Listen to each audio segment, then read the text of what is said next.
What's happening, guys? Welcome along to another episode of 420 News. And it is Fri-High-Day, guys. So I hope everybody's feeling fantastic out there.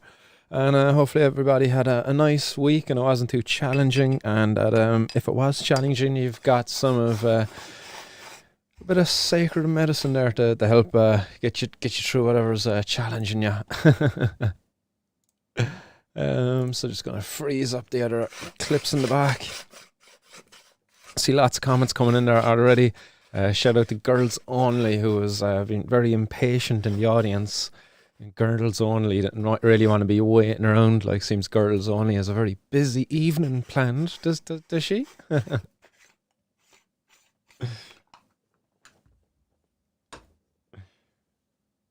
gonna watch a different show.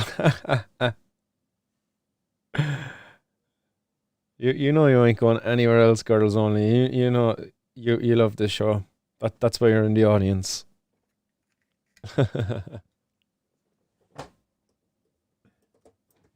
Where's Aaron? Is Aaron going to jump in as well? Another fan of the show. Welcome, guys, and yes, I have a couple of headlines of news I'd like to just kind of go over. And one scientific study that's recently been published within the last 5 days, I believe this was published. So that's what's lined up on today's show. We'll get it all done within the hour, as I know the guys at High and Homegrown will be starting their stream over there at 9 o'clock, and I don't want to be stepping on anyone's toes. Also, later on this evening, I've been invited to speak. Whoops. Sorry, just getting my old volcano ready to rumble there. But yes, I've been invited to speak with the guys over on Pro Cannabis Media. So they stream on YouTube. I think they might be on Twitch as well, but I'm not too sure. Don't hold me to that one. But I do believe they are on YouTube. So you'll find them on their Pro Cannabis Media. They've asked me to be on the half 10 panel, and I just seen an email pop in there in the last bit. They want me to speak on the half 9 panel now, but I'm not too sure. I haven't confirmed that with them yet. I'll have a look who the other panel members are there on that half 9 one.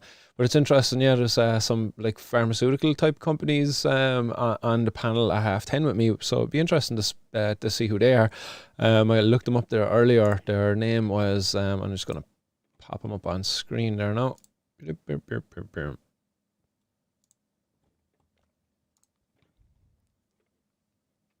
Of Somai Pharmaceuticals. So they're a company that was based over on the west coast of America, but they've also got some production facilities over here now in Europe, more specifically in Portugal. So it'll be interesting to see what the crack is there. I'll hopefully be able to ask. His name is Michael Sassano, and he's the founder, CEO, and chairman of Somai Pharmaceuticals. So that's at the half 10 panel. So that's if I'm speaking on them. Also on that panel will be Kaiko Betty. So that's the director of education and outreach at Oral Cove Wellness Resort. So I'd be much more interested, all right, to be speaking on that panel. And it kind of suits me to be speaking that a little bit later anyway. But let's see what happens. The other panel then includes a founder of Kaya Investors Advisors and co-founder of Bloomwell Group also. So again, two investment firms there, kind of, I believe. So I'm not really too interested there, because I think I would be a bit, I don't know, I wouldn't be too like into that kind of conversation, money and shit, because I'll be, how can you be talking money when people are in prison? So that kind of stuff wouldn't sit well with me. But definitely I could talk to a pharmaceutical kind of a company chairman, CEO. That would definitely fit the bill for me. So let's see what happens there. Half 10 Pro Cannabis Media. That's over on YouTube. So keep an eye out for that. That's going to be at 5:30 Eastern Standard Time. Is that what it is? EST, Eastern Standard Time. So that's at half 10 here, Irish time or UK time, whichever. Whatever floats your boat there in that one. So yeah, that's what's happening there later on this evening. What's happening in the comments? Girls Only, what's happening? Keith Griffin knew what's happening. Keith, what up, Martin? And everyone, happy High-Day. Yes, happy High-Day. Keith, hopefully it's a nice green one for yourself. I'm gonna switch on the volcano now. Boom. Yes. She's filling up with that glorious old vapor. Yum, yum, yum. What's happening? Shout out to Peter Kelly in the audience as well. Billy Bonds is out in the audience. What's going down, Billy? Hope all is well. Fire Tops is out there as well. What's going on, Fire Tops? And Hunter K. What's going down, Hunter K? Daily Talker says there's a huge forest fire very close to me.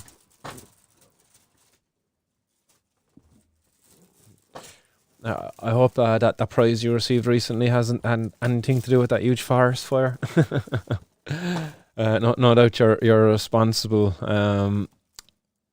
cannabis consumer, and you won't be causing any forest fires. But more than likely, that forest fire, what would you suspect that the cause of that there? Is it people out gatting, or somebody maybe just wants to, a bit of a practicing arsonist?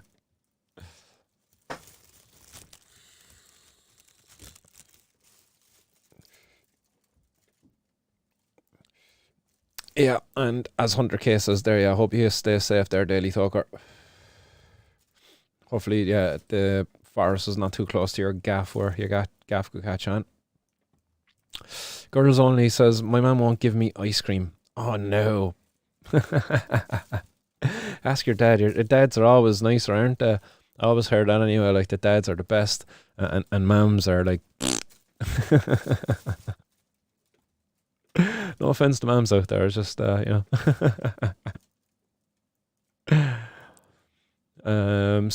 what's happening? Scatnist, happy Friday, Scatnist. R420 supplies in the audience as well. What's going on? Others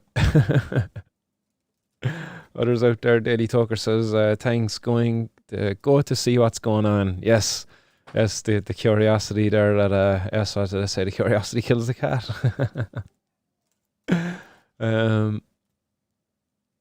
Yeah, do give us a feedback there.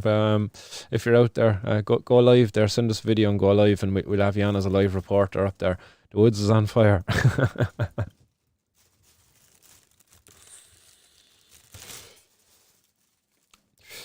Girls Only, you're just upset because you can't get ice cream. So you're going to watch something better. What could be better than this, huh? Jeez. If you were my daughter now and you said that to me, I wouldn't be giving you ice cream. John O Regan, what's going on? John O Regan. Hopefully you're all well out there, John. I'm just going to have a look, actually, see if there is a message back from yourself, John. Oh, yes, I see there is, John. Yes, I'm just looking at my phone there now. And I see there is a reply there from yourself, so I'll get a link there to yourself, John, and you can drop in.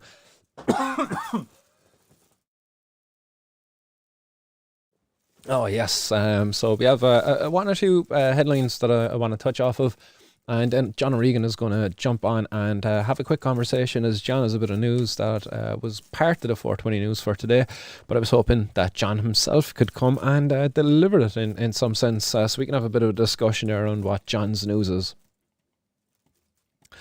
Others in the comments there now, just looking through the comments. Daily Talker says the flames seem to be going down. I wonder if the forestry had an accident. Yeah, you have to wonder, like, sometimes there can be a bit of dry wood lying around and you just get some person who's just got too much time in their hands and not enough knowledge in the brain and goes about and starts an out fire. So who knows?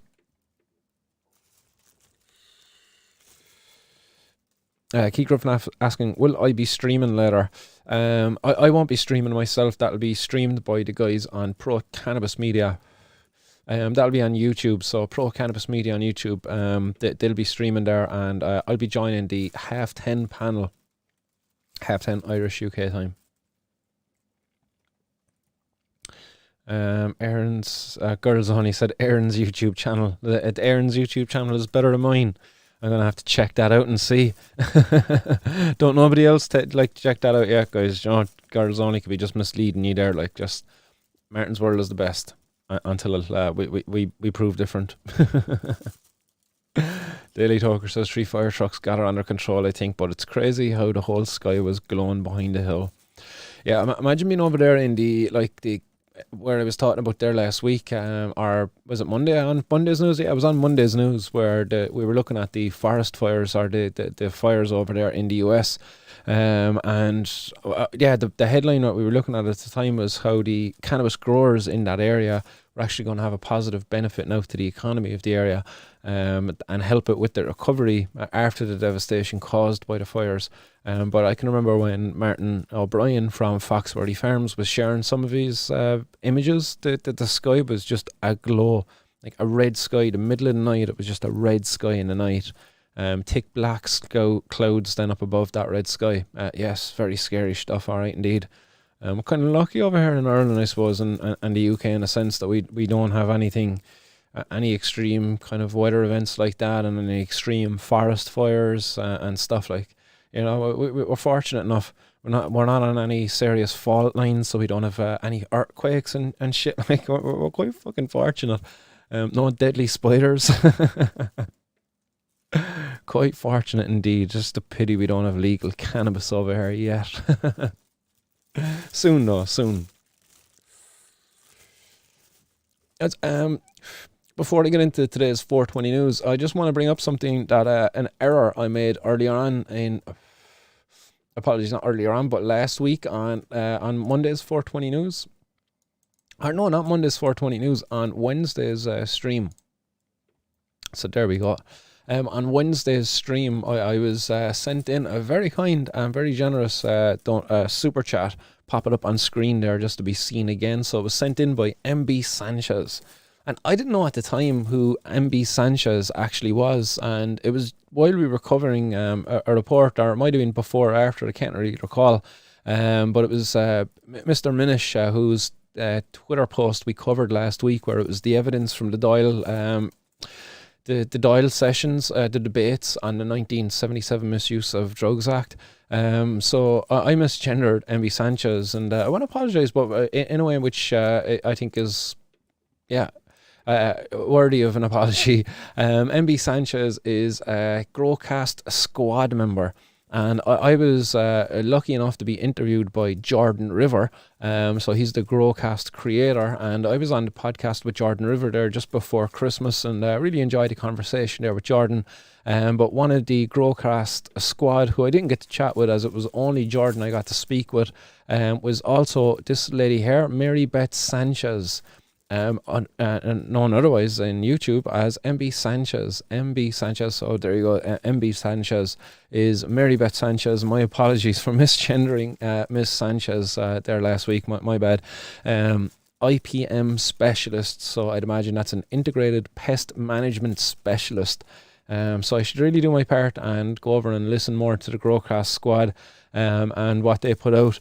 But given the fact that we can't really grow cannabis here yet, I would imagine I'd probably get into the depths of depression if I started listening to people to talking all about their growing of cannabis.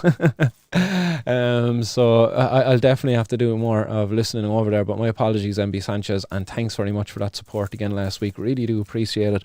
And thanks for finding your time to tune in here to Martin's World. I really do appreciate that as well. And I'm honoured to have had you in the audience as a guest.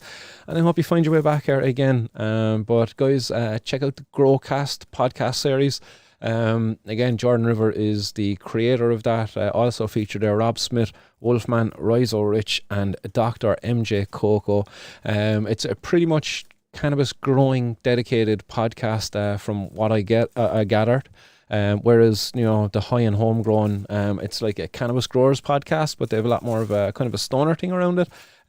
These guys, I think they're a lot more serious, and it's a lot more grower specific. I would imagine. I have not listened to much of it, so do give me feedback if any of you have listened out there. But I do think it is very, very growers focused. Just based on looking at the episode titles and stuff like that, but they could very much be like high and homegrown and have a lot of stoner chat and all of that kind of crack as well. But anyhow, just to let you know. Growcast, guys, check them out if you want to listen to another Cannabis Growers podcast. apparently it's a very good. It comes very highly recommended by the guys at the High and Homegrown podcast. Actually, this is where I first heard of Growcast. So Mackie speaks very highly of the team over there, and I believe the rest of the panel members on High and Homegrown speak very highly of these guys as well. So if you can fit it into your list of podcasts, then by all means go for it. So thanks again, Emily Sanchez, for that support there last week, and my bad. Nice one for correcting me there, Brendan, afterwards, Mr. Minish.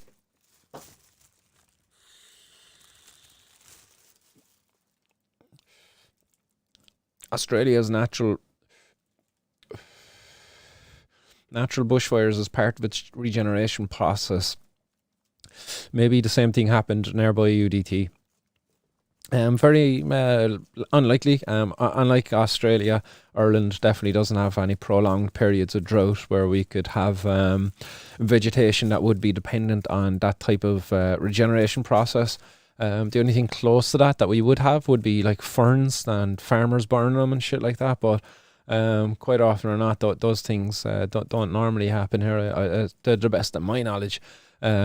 But definitely in Australia, there is, it's very interesting, the eucalyptus tree and a few others. There's a few other like trees over there that have specific traits that give them advantage to survive. I think like their seeds and stuff like that. Jesus, it's going back a while now since we kind of covered that in the herbal science course. But Australia's, what would you call it? Apiculture? No, apiculture is bees, isn't it? Arbor. What's the fucking study of trees? An herbology. But yes, Australia has definitely got a very interesting biosphere. John, we'll get you in there in a couple of seconds now, buddy. A couple of headlines I have for you today, guys. The very first one I want to get into is a headline coming out of Cork City. And it's featuring who was recently, I believe he was he the Lord Mayor of Cork? I believe Dr. John Sheehan was recently the Lord Mayor of Cork, but Dr. John Sheehan is featured on an Evening Echo, or sorry, it's not the Evening Echo, it's just the Echo now, sorry, my bad. All habits die hard and all that, but echolive.ie, this is where this article is featured, and it's saying patients turning to drug dealers to source cannabis for pain relief, claims Cork GPs. There's an S there, apparently there's more than one. But Dr. John Sheehan is the focal point of the article, and he says that he's treating patients who'd had to source cannabis from dealers to ease their pain, which is appalling. You know, it is appalling, and I hope that Dr. John Sheehan gets out there and has a conversation with Gino Kenny, and joins the efforts there to undo this kind of scandalous treatment of patients, this discrimination where people are benefiting from cannabis use, both legally and illegally, but we're not accommodating for those who are using it illegally. Many patients feel, the barriers there with the stigma and everything, that they're unable to have conversations with their GPs. So the fact that now that we are at a point where there is GPs actually speaking out of it, because Dr. John Sheehan is by no means a supporter of cannabis legalization. I believe Dr. John Sheehan, if memory serves correct, I think he's a Fianna Fáil man. Dr. John Sheehan, I'm just going to quickly correct that one there now. Dr. John Sheehan. Fianna Fáil, yeah, there we go. Dr. John Sheehan is a Fianna Fáil representative in Cork North Central. So he's a Fianna Fáil representative, and the last time I checked, he wasn't very much a pro-cannabis legalisation person. But given from this, he also alludes to the fact he isn't a pro-cannabis legalisation person. So if you want to go read the article in full, it's over on echolive.ie. But again, the very interesting thing in this is, again, he isn't the usual person to be speaking out in favour of reform of our drug policies around cannabis access, specifically for patients. He's not calling for legalisation, but he is calling for more effective access for patients, which is very important. So it's a decent article. It's written by a journalist of the name of Sarah Horgan. So that's who it's written by, and I've spoke with Sarah a number of times, and a very nice journalist, and she featured myself there. I got the final word actually in this article, There's Dr. John Sheehan pictured here again, as I said, a Fianna Fáil representative in the Cork North Central area. I believe when I ran actually in the by-election was, I think he might have been a candidate, or he was certainly a candidate yeah, he quite possibly could have been a candidate. Can't really remember now all the candidates that time. There was a few. But yeah, he's talking about patients suffering from anxiety and chronic pain are two groups that I've come across who use this, most use this. And he said, people fear they are going to be judged. These are the individuals who have never had to resort to illegal activity before. It's hard and very unfair that people are being put in this position. They are carrying this around like a sense of guilt. In terms of access, it is really problematic within the HSE. You have to have a consultant for a very specific purpose. It's a very narrow therapeutic indication for conditions such as seizure disorders. I think the biggest problem with cannabis is the name. People are having to go to places where they are not comfortable with, and if they didn't have to do this anymore, we would be doing the patients a service. So again, alluding to the fact here, the patients are resorting to the black market, and that anything that could be done on the side of the policymakers that makes this no longer the case is certainly a positive move in this doctor's eyes. So from that, I think that this doctor would be in favour of relaxation of our laws around cannabis access in order to better benefit the patients. So it seems like Dr. Sheehan is certainly open to the idea of of a regulation of cannabis in some form, but certainly a big supporter there of access for patients that he's representing. So fair play to Dr. John Sheehan for getting out and speaking out on this. It's really refreshing to see a new face to come out and speak on this after the the meeting that we had the other night with Gene O'Kenny that we streamed here on Wednesday. Again, it was good to get together and to see a new campaign being pushed there. That it's a bit refreshing again, I suppose, to use the same term. But it was, again, I think there was many people felt very disheartened after that meeting the other night. So hopefully, with people now like Dr. John Sheehan coming out in support of this, that diversifies the representation that there is, calling for a change of our drug policy and a widening of the access there for patients to get access to cannabis. Final word there is pro-cannabis activist Martin Connon from the Glen said he knows of people in Cork who have used the legal sources to get cannabis. He added that the current access programme is not fit for purpose. Nice little, got two sentences in there. Had a nice 30-minute conversation there with Sarah, but I'm sure she took a lot of notes and is going to follow up with a couple of patients that I pointed her in the direction of, and hopefully we might see a few more articles out there again highlighting the suffering caused by prohibition. But again, as I say, well done to Dr. John Sheehan on speaking out on this. So I'll give credit where credit's due. So fair play. Darn it, all of the comments just disappeared. I have to turn on my second TV. Lee Wallace. Did you see that chap in Waterford get 10 years in prison for the last two suspended for a grow operation, and a guy today in Dublin got 7 years for luring his friend to his murder in a gangland hit? It's not right. That's nuts. Yeah, no, Lee, I actually didn't see... Excuse me. I didn't see the guy who lured his friend to his death getting 7 years. Is that the case of... excuse me, geez, hiccups. Is that the case of Cian Mulready Woods? I seen that there was something in the media there in the last few weeks about that, and people being brought up and charges have been kind of playing a part in that murder. So the hear that the person who played a part in that only gets 7 years, and meanwhile a person who gets caught with, even if it was €1 million worth of cannabis, gets 10 years. That's sick. That's sick. That's not a society that I'm too happy to be part of.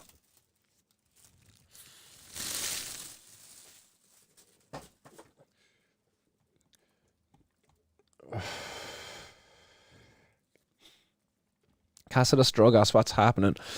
Cass is saying, I thought all along the 5-year MCAP pilot was running until 2024, but according to Gino, it finishes this year. Yeah, as far as I know, that was supposed to start in 2017, 2018. So it's been running since then, even though it wasn't even active.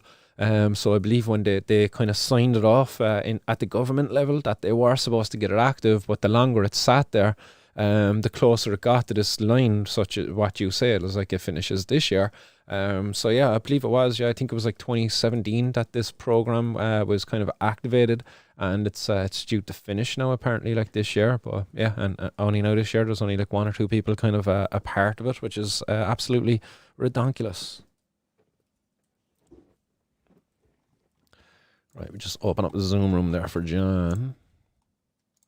Oh, Johnny boy.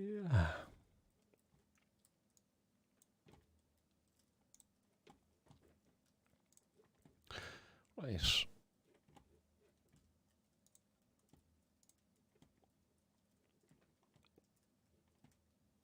Oops. Let me close that there. Just going to invite John there. So, John, keep an eye out there on your Telegram chat, and I'll send you the invite link.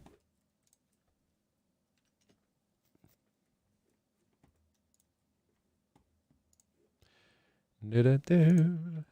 Do-do-do. Get your comments in, and I will read your comment in a second. Do-do-do. Do-do-do. Boom. There we go, John. That's in your message box there. So join away at your convenience, buddy. We have like 30 minutes, John, and we'll get off there at about 9 o'clock, and we'll accommodate for the guys at High and Homegrown to get on with theirs, because I do appreciate. I am aware of the fact that we do share an awful lot of our audience members. So, as I said, I don't want to be stepping on toes. It's my own fault for getting on here late this evening. Well, not my own fault, but just family job priorities.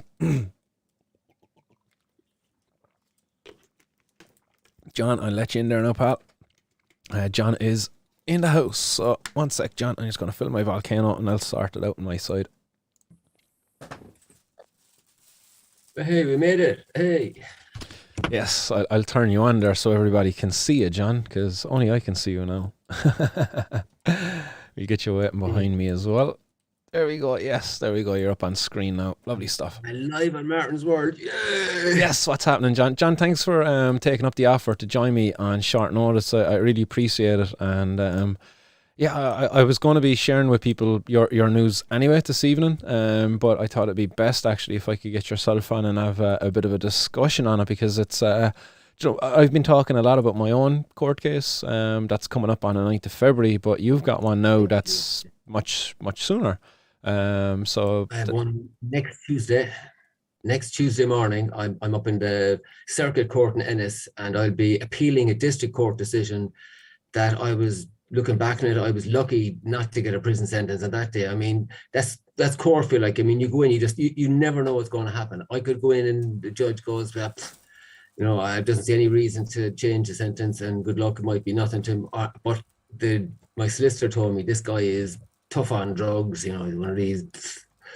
So he could turn around and say, well, the sentence you got was far too lenient. I mean, the judge actually said at the district court, she said that she couldn't see any reason not to give me a jail sentence. She couldn't think of anything, and she just sat there for she couldn't have any reason why not to give you a jail sentence. Exactly, because I was just continuing doing even though I'd been repeatedly arrested and charged and convicted, I was still going ahead. There was nothing, and she couldn't see. I mean, what's the point of just giving him another fine and off you go? I mean, so as I said, she just sat there for about 10 seconds in court in total silence, and she just said she imposed the fine and walked away straight away, left in disgust, I think, or in shame or whatever. I mean, her judgely duties were to actually, this is her job. She can't just make up what her job is like. I presume that's how she thinks. So, but in any case, I just got the fine, but I'm appealing that, and the appeal will be heard on Tuesday. Just one small hiccup arrived this week. Apparently, I had written a post on Facebook explaining that they had found 9 grams of plant-like material in the kitchen cupboard. And I mean, I don't know who keeps their cannabis and their parsley and their oregano and the one thing. Like, I mean, you know, your cannabis would reek of all these other herbs. Like, but so I mean, but they found what they found 9 grams of parsley, which kind of looks like cannabis. So, I mean, I wrote a post about that after the case saying, yeah, this guy fucking, this is what happened, perjured himself and all that. And apparently, because because I'm appealing the decision, the matters are sub judice, so I can't discuss them. And there's some rigmarole going on between the prosecution and my solicitor. And last time I spoke to my solicitor, he hadn't heard back from the prosecution yet, so I presume that'll happen on Monday. But he said, in any case, all we can do on Tuesday is when the judge gives out about what I did, just to bow your head, just hang your head in shame, as it were, and apologize.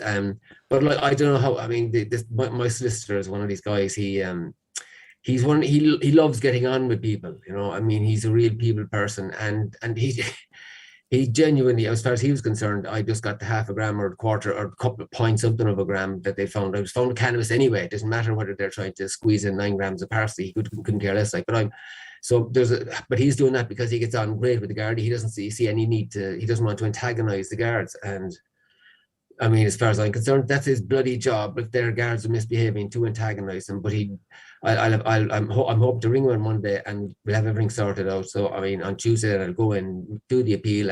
And I mean, before I came on now, I was thinking like, what are we going to say to people now about this? Like, am I going to be convicted or not? I mean, I just don't know. I mean, you can you can pile up a stack of reasons why I won't go to prison, and they're all very sensible and very, you'd say, geez, no, I probably won't go. Then you can get another stack of reasons that say, well, I will, and they all make sense too. So it's 50-50. No, who knows what's going to happen? But the nub of the thing, I think, why you're on to me tonight is that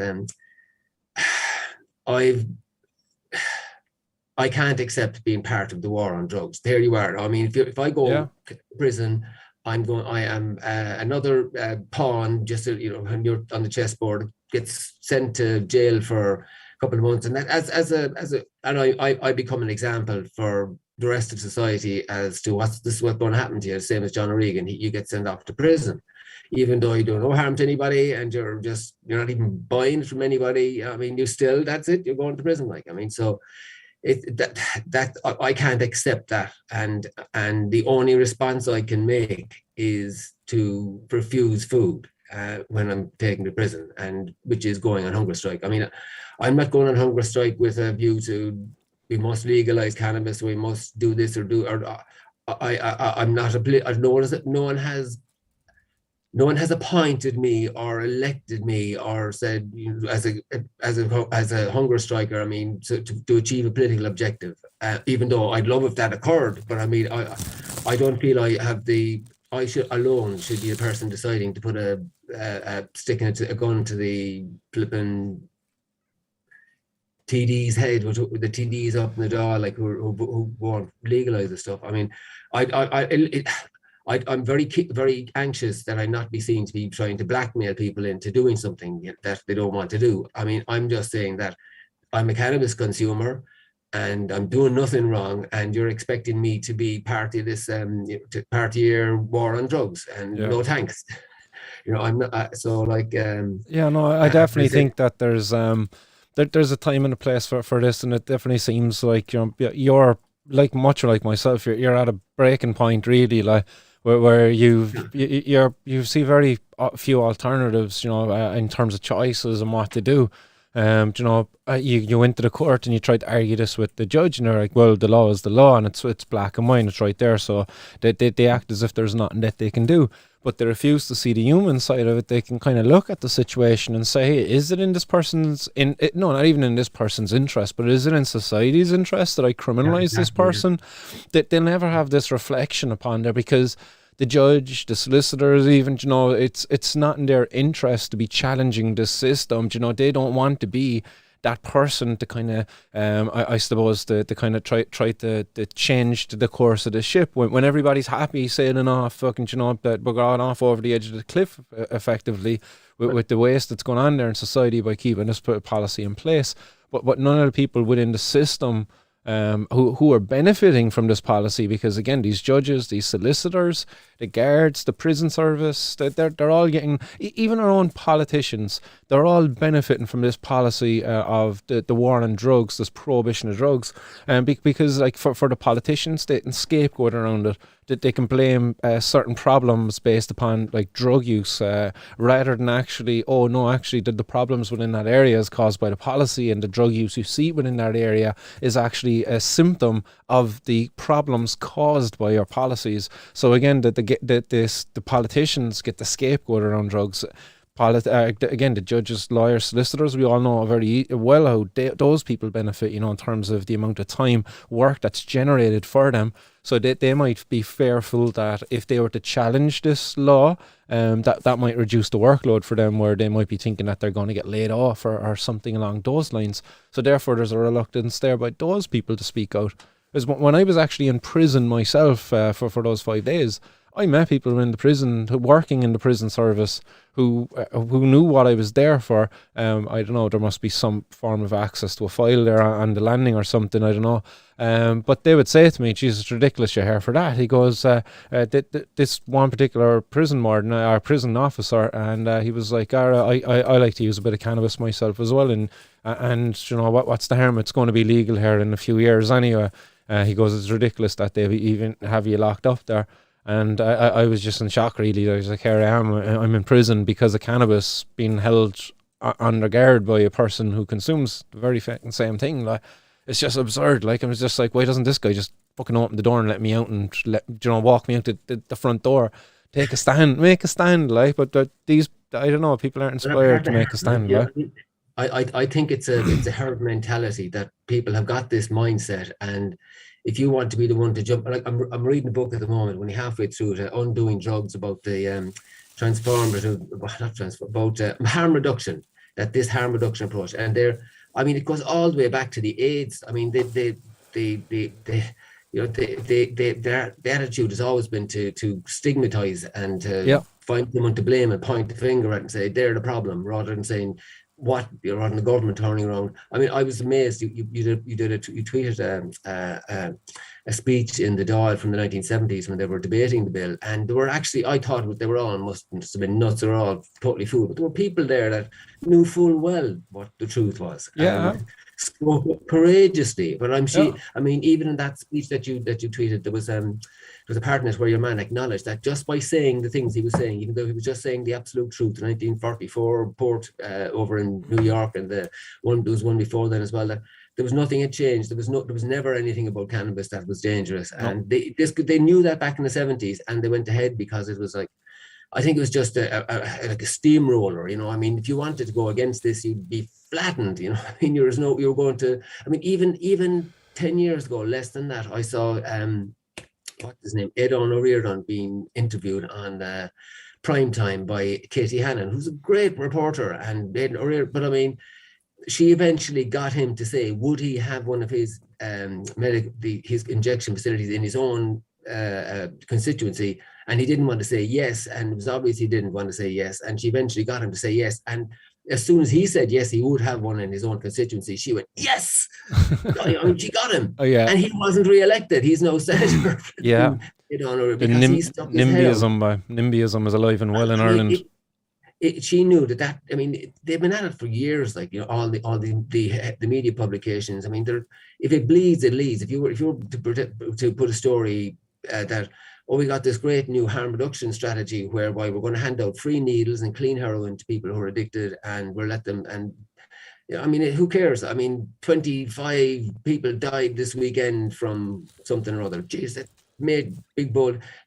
So I mean, it's a great conversation thing to be going on between politicians and themselves, I mean, how great they are to be, I mean, I often thought, like, I mean, if you're willing to kill somebody, that's how much you believe in something. We're willing to kill these people. We must be fantastic. I mean, it's absolutely war. It just goes to show how war. I mean, like, in a war, the best thing you can possibly do is kill somebody. I mean, it's brilliant. I mean, the worst thing you can never do to anybody in there that you can never do in your entire life is hurt or kill another. I mean, you can't do any worse than that. And it's a great idea in a war. So I mean, it shows me, it tells me, like, that when people get into this mindset, their thinking goes, they can justify almost anything. I mean, there's I think it's in Ireland, we're down to only every 2 days that a drug addict dies in Ireland. Only every two, but I mean, if you had somebody dying every 2 days, you know, I mean, from in the leafy suburbs from some mystery illness, there'd be all kinds of things trying to stop it. Like, but I mean, Big time, John. You're dead right. Yeah. do you ever watch that film? I swear, I never. I'm big into movies. I watch everything that I can, and I very rarely ever watch Irish films. Because a lot of the time they're boring. But I mean, you're like Some great Irish movies, John. Come on now. Some of them are just too hard. I mean, I could never watch Song for Raggy Boy. I couldn't. I mean, it's Oh just yeah, that's tough. do my head in like. About Accelerator. There was one that I did watch, which was brilliant. It was about two junkies. Susan never soon to say the name. Junkies, Adam and Paul. Even I'm like, yeah, I mean, we're all taught. Adam and Paul, is it? Like, there's these two guys that are heroin addicts in Dublin, and it was all about their day together. And I hate doing this, and I'm really sorry if you haven't seen this film. Turn me off now so you don't hear the ending, because I'm going to tell you the ending. Spoiler alert, guys. But like at the end of it, the two of them are at the beach. They wake up in the morning after their tired day of having an adventure, and they wake up in the morning, and your man, one of the guys, wakes up and he pokes the guy in the shoulder, and he gets up and walks away, and then he goes back and looks at him, pokes him again, and just, I can't, you see it yourself.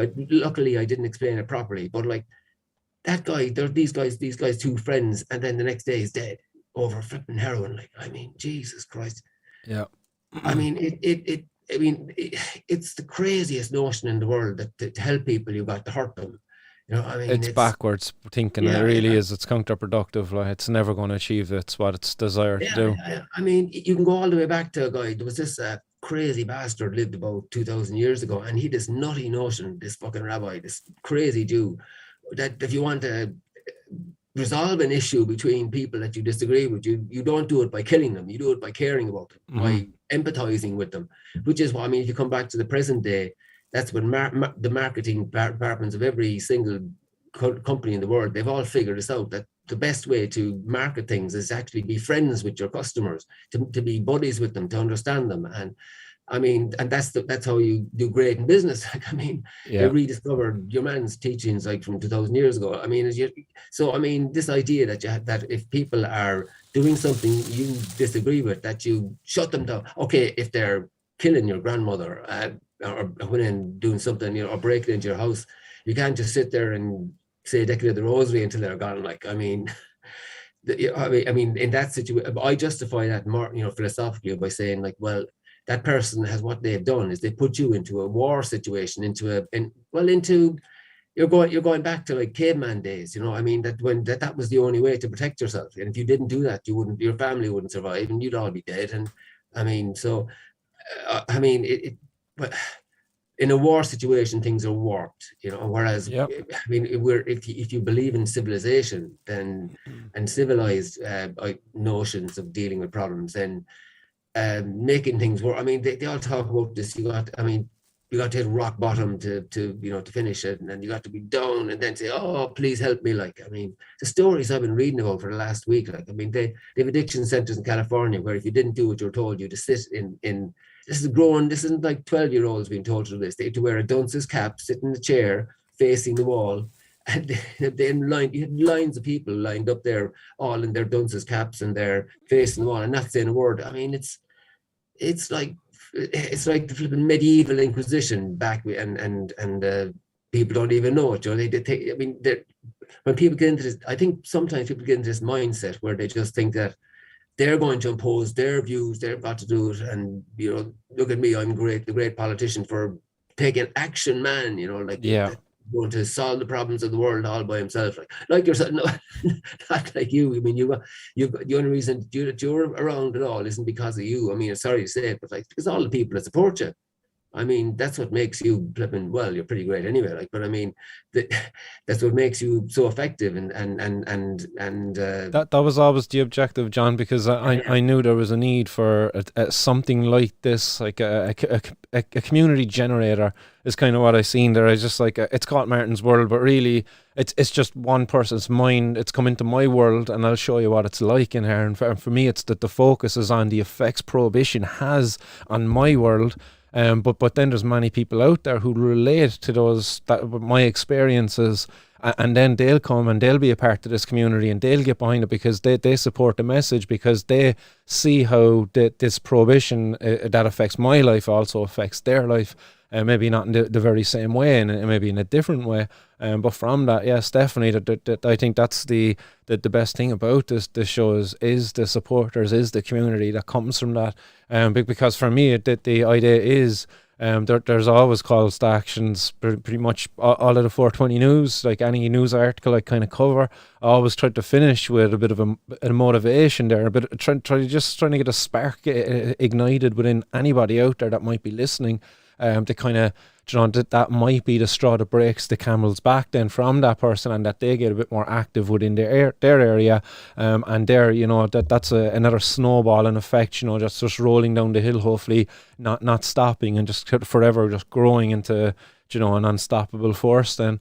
So that is always my intention from this show. It's never been, to massage my own ego, or to kind of be able to sell people merchandise or any crap like that. No, no, like that might be something that happens along the way, but that's never it. That what I said previous was always the primary point. It's to share my experiences, to generate a community, because I knew going forward that there was always going to be calls to action. There's always going to be protests. There's always going to be days of action where I need a community of people, like-minded people, to come out and support, and also to have a platform there where we can share other people's experiences like your own.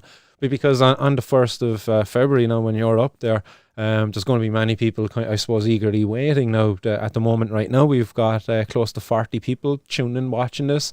So I know those 40 people are probably going to be wondering now on the 1st of February, is kind of like, oh, how did John get on today? Geez, and I'll certainly be paying close attention to my email inbox, and I'll watch out for an update there and relay back to the people as to how that went down. Well, let's see, there's my solicitor has your email address and 3 more people, and I mean, he doesn't want to get involved in a legalized cannabis campaign, so but he's willing to pass on if I am in prison, then I think, I mean, I don't know exactly how the ins and outs of it, but I think it's a week before we can start to receive and send mail, so that the earliest that anybody could contact me would be to send me a letter, which I'll get after the first week, and then I can reply back in writing. Like, but yeah. I mean, well, if I don't hear from you on Tuesday by 4:20, I'll assume then that John has faced the wrath of a judge above there in Kilkee. Are you in Kilkee or Limerick? I'm in Kilkee, but I'll be in Ennis on the day, and if I'm going to prison, it'll be to Limerick prison. Like, but I don't know. I mean, do you think there's no point rushing into anything or splashing headlines, man in prison and hunger strike? Because I mean, when I get to assuming I do go to prison, I think there's a couple of days on, you get in remand or something like that you're kept in a separate cell before you head off to the main unit, more permanent lodgings. Yeah. And so there. Well, John, if it's any kind of going on, I could be kicked out. I mean, they could say to me after the week, you're gone. Yeah, well, not even after a week, but even after a couple of hours. I'm hearing at the moment again the prisons in Ireland are overcrowded again, despite the fact that they've only recently opened what was a bigger unit here in Cork, a bigger prison in Cork City. But despite that, their efforts, that the prisons are again overcrowded. Apparently, I think above in Cork prison now, they have like mattresses again on the floor of cells to accommodate. So where some prisons again are in a situation where they're operating over capacity. So what that means, yes, as you said, that they have a part of the prison where you get held before they let you into the general population. And quite often or not, what happens there then, that's where the revolving door is. That's where they'll come along and they say, oh yeah, John Regan, yeah, look, come on, you're out there, look, we're going to let you out in temporary release. And you have to sign for that then. You have to sign the temporary release. But again, it's in your power to actually refuse that temporary release. You're going to be like, no, I'm going to be refusing the temporary release. I'll be refusing to abide by any of the conditions of a temporary release because I'm a political prisoner. I'm here on a protest. And like, because basically what they're doing is they're giving you a back door out. But again, that's up to yourself, But for me, I would certainly be fucking contesting that fact, or maybe just highlighting that fact. Actually, if you do get left out in temporary release, we straight away get together and just spark up a big fatty and be like, yes, there we go, breaking the terms of my release straight away. Protest is on. I have another court case coming up. I was supposed to have a second case on the 8th, but they want to delay that because there's a witness can't appear, and so my sister said it'll probably be April before I'm up again. So you're giving me ideas I hadn't thought of actually. Well, there you I go, John. refuse to leave prison until my sentence has been served. And I'm I hadn't thought of that now, and I'm not going to give you a yay or nay because it's Jesus, I don't know, you'd have to be made of very stern stuff. I mean, to be able to say if you're given an out, not to take it. Like, I mean, I'm not one of these idiots who thinks the hunger strike is going to be also so. I had ulcers for 30 fucking years. Like, I mean, I know what it's like to have serious damage done to your insides. And it's an ongoing thing. It never ends. It's like having a disability. Like, I mean, it's murder. And I mean, recently saw Nikki Kelly being interviewed. Were you watching that program? There was 3 weeks in a row. There was some program about miscarriages of justice, like the Kerry babies and Salon's train robbery. No, I didn't catch that at all. No. But Nikki Kelly was interviewed. I mean, I mean, I don't think he ever got right again. You know what I mean? It's an awful thing to have to do. Like, and I mean. I mean, if I was facing a couple of years, you know, if that was the situation, or 9-12 months or something like that, then I might. And that's in that situation, hunger strikes actually something I could do. I mean, at the moment, all I'm doing is refusing food. I'm making that plain. Then I'd be refusing food for the time I'm in remand, and if I'm left go, then I'm very tempted to say right now that no, I will go. Yeah. Fuck it. I'm after spending 5-6 days or any food. I'm now going to go into the main prison on definitely on hunger strike. I don't know. I mean, one of the books I'll be bringing with me, I'm thinking of buying the Bible just to bring it in with me. You know, I mean, I've wanted to read it for ages. Like, I mean, it's supposed to be a great book. I don't know. Nice. I mean, so I might get a conversion, a Damascene conversion while I'm inside, and say, no, I will, what you call it, refuse to leave until my. Have you done the bag of Oh, sorry, you were breaking up there. My bad. Oh, can you hear me? Well, I was thinking, I was even going to, at one stage, I was thinking, why not, if they let me out there, I just say, without legalizing cannabis. This is before I figured out I can't go on hunger strike one person for legalizing cannabis. You could. I sit outside the flipping Limerick prison. I say, continue to refuse food until this thing is passed. I mean, it's one of these ego stroking things that I have. You know, what a great guy I am. You know, I mean, I imagine like pretending to be a superhero or some shit. Yeah. So I mean, no, it's great to think about it, but it's not. Yeah, on the political level, I don't think it would achieve that much, basically, from the government. But maybe from the prison perspective, there's certainly an angle to be taken then, because you are in the care of the state then at that point. And if there is prisoners who do begin to, because John, I'll be very honest, I'll follow in your footsteps, man. If I have a case coming up on the 9th of February, as I say, and if they'd all think that they're going to be sending me to prison or anything like that, I'm certainly, I will not only just be like hunger striking, but the minute the judge puts his gaveling down, I'll be like refusing to even allow him to like jump. I'll be refusing to do anything for them. I'll strip off in the court and just sit down cross-legged if I had to, and speak. And pull you out by the hands and legs, and lay you down inside the cell, and you'll stay there until they take you up again 2 or 3 hours later. And I mean, if it has to be, if it has to be done, it has to be done, because you just have to show them, I suppose, like how far you're after being pushed to, but within like a civil manner. Again, like, you know, just sitting down cross, like it doesn't get any more civil and peaceful than that. It's just like, I don't agree with this form of punishment that you're putting on me right now. So this is my protest, because again, what are your options at that point, John? Okay, what options of protest do you really have?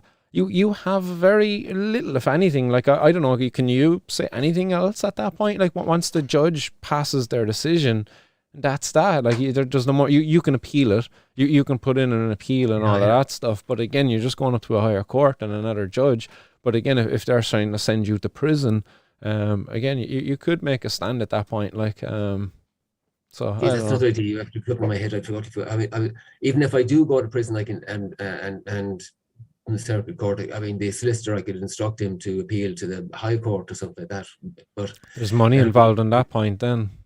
Yeah, I mean, I don't know that that might be a non-starter altogether. But I Yeah. mean, I remember there when you were talking about immediately refusing, because like, it occurred to me that if I'm sentenced, and first thing I'm going to be asked to do is, do you mind going over there to that guard and follow him out to blah blah blah blah wherever, and then follow him wherever he's going, and cooperating in your incarceration, whereas I could just sit there and strip. You were saying strip off and say, okay, I'm gonna do what you want. Well, I wouldn't do that, like, but I Yeah. mean, Well, the only reason I say strip off is because, there. when they put me into the Cork prison that time, they made me back and strip off, have a shower, and they gave me these bloody prison clothes. Oh, right. So it was weird. So I was just kind of, as I was free and I was looking back on the situation, I'm going to refuse actually to wear their clothes that they want to give me.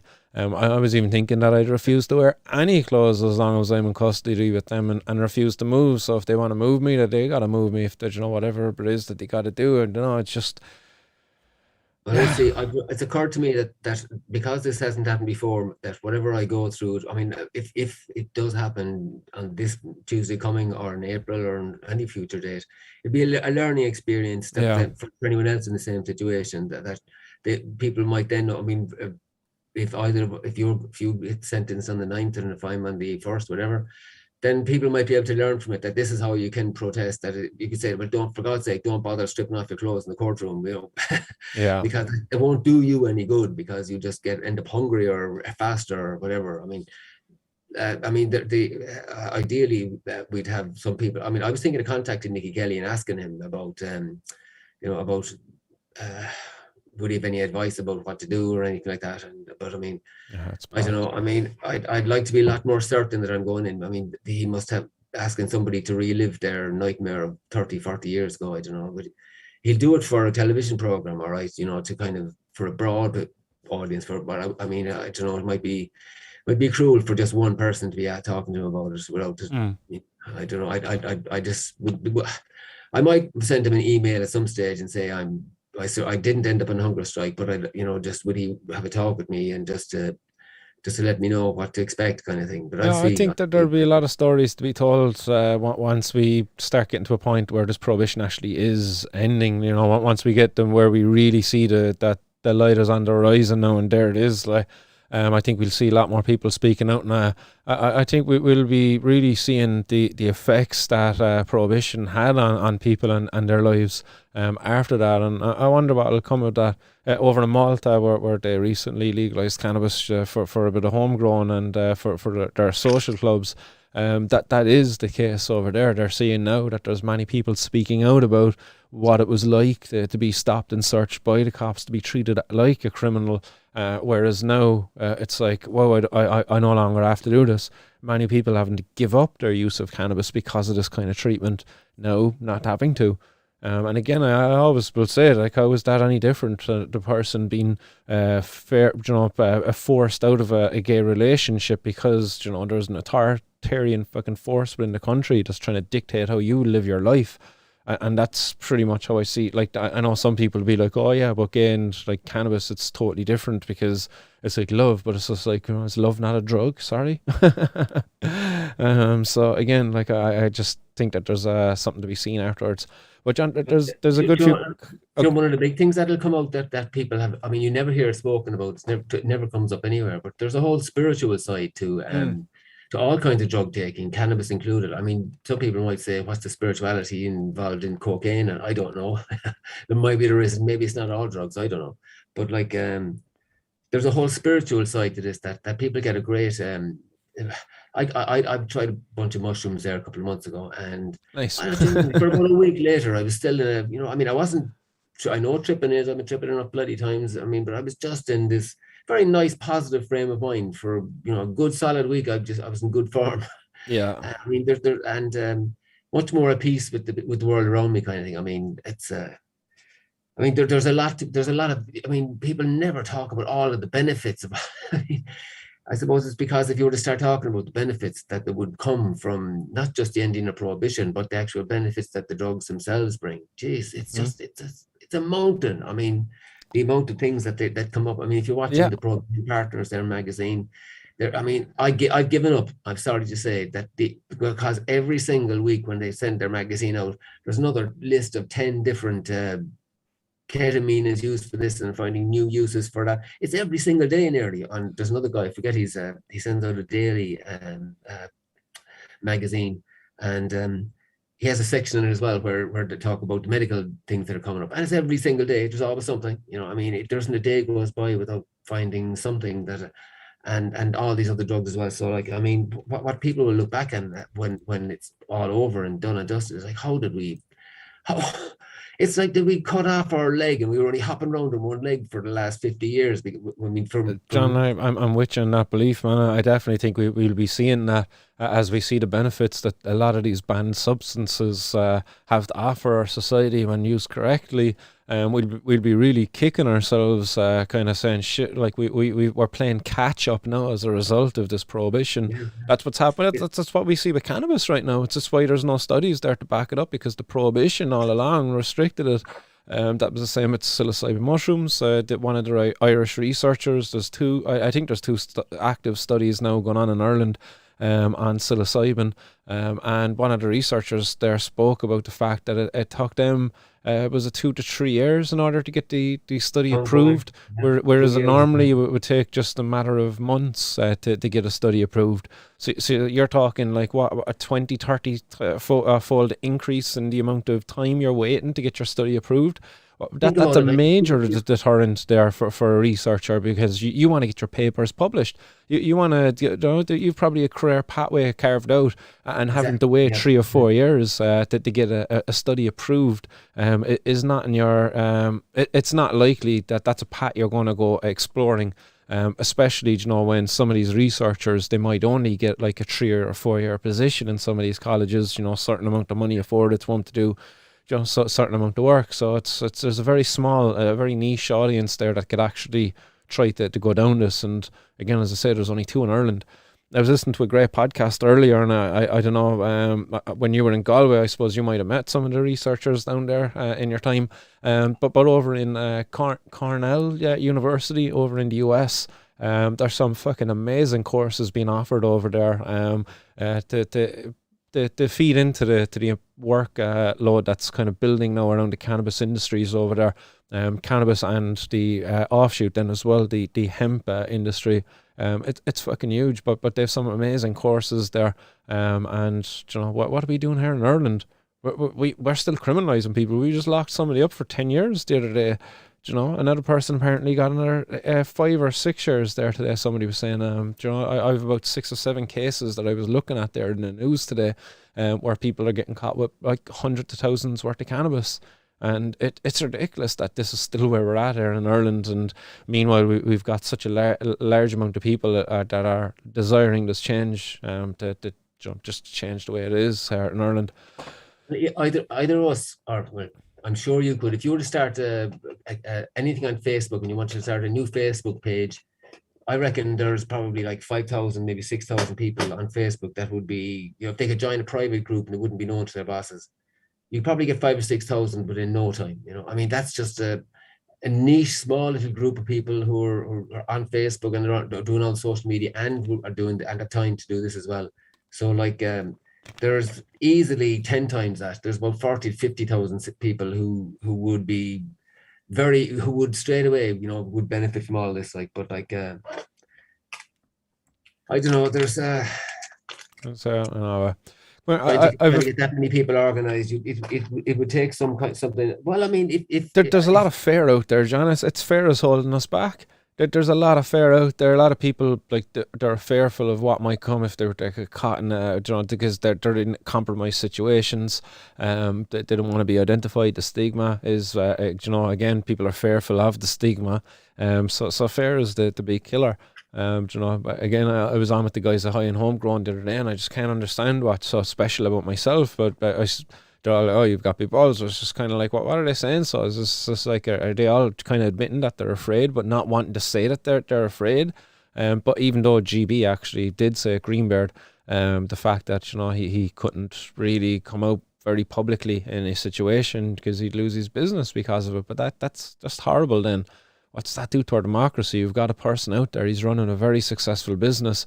He's a cannabis consumer. He'd blow the lid off of the stereotype around cannabis consumers, but he can't do that because the stigma that, or not the stigma that's there, the situation where his business would be gone. It's jeopardized. It's just messed up.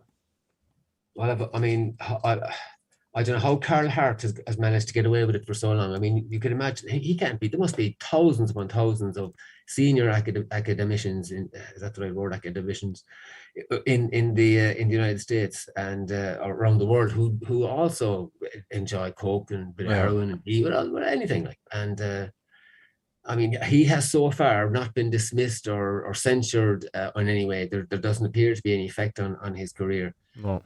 A few more like that. I mean, once if there's a few more people that'll put their head above the parapet and say, okay, it's not too bad, or maybe we can get off, maybe we can stand up straight now. I mean, but John Comertic, it's at the political level. I think it's not even people getting out and out and like above the head above the parapet, but like I think it's just a very strong campaign now of civil disobedience where.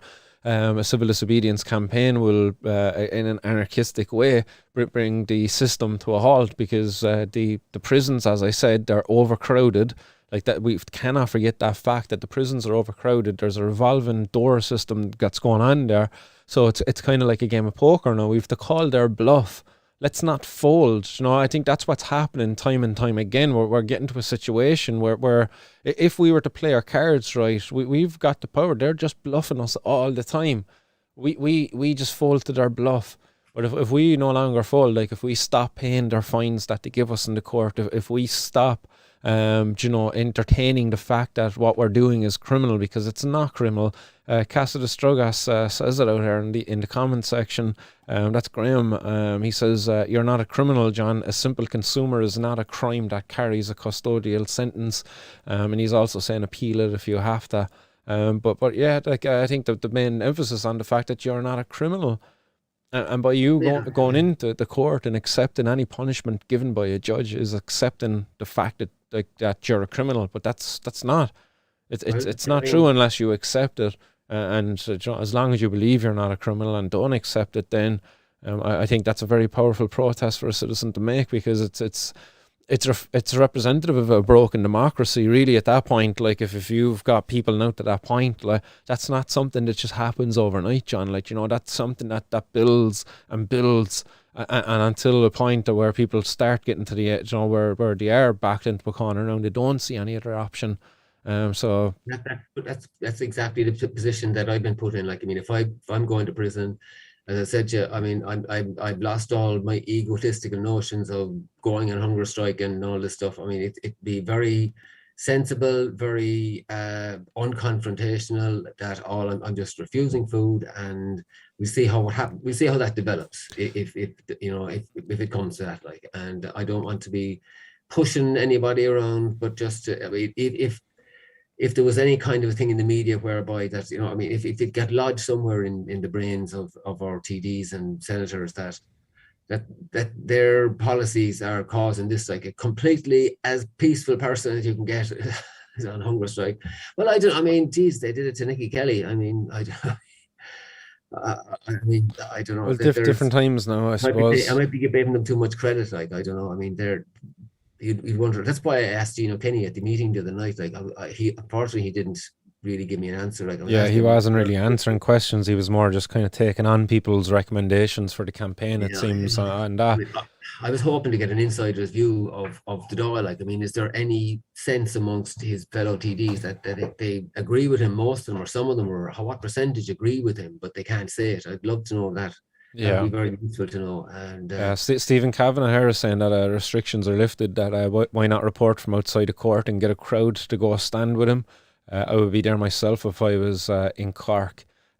Stephen, his case is actually above in Kilkee, above in County Clare, isn't that? It'll be heard in Ennis. Oh, Ennis, yeah, all right, above in Ennis, so above in County Clare. So it's not Cork, actually. And I joined you for one before above, and was that Ennis as well? So we went to that time. Oh yeah. You drove the whole blooming way from. It's a trek and a half, man. It was a trek. The whole way from Cork to flipping Ennis because I was in Cork. Like, I mean, Jesus Christ. No, but I think we need to be doing that. Like, but I suppose what we need above there now in Ennis are from neighbouring counties of Ennis, because it is a trek and a half right from Cork. And with a new baby and stuff like that, it's hard to find Yeah, free yeah. time I mean, myself. But we do never. need a community of people that are showing up to these kind of court cases now and supporting one another. And we need a campaign of people just not paying fines associated with cannabis possession cases, No, I because haven't it paid fines just, at all. I yeah, don't know. I haven't either, John. I haven't paid a fine for a cannabis case in years, No, 10 and plus they haven't years. come after any of us yet. And I mean, I said it. I Well, they remember put me in prison for 5 days for not paying my fines and not showing up in court for not paying my not to fines. court. Yeah, that's. I mean, you back them into a corner. Then the judge Yeah, issues them with a bench warrant, contempt. and they can't just say into the bin with that. So like, I mean, they'll trundle along in their procedures and making sure they don't do anything where they could end up getting the Yeah. blame themselves. Well, That's that's what I was I think saying. that's what it boils down to. Like, I mean, on occurred to me the other day, I was thinking, Jesus Christ, why one of the reasons that I mean, I'd be banging on my drum the whole time with Professor David Nutt, it should have ended the war on drugs. Like, I mean, because he's proven that they're not dangerous. So, but So like, I mean, if I mean, our politicians might be in a situation whereby if they were to admit, turn around and say, sorry, we were wrong.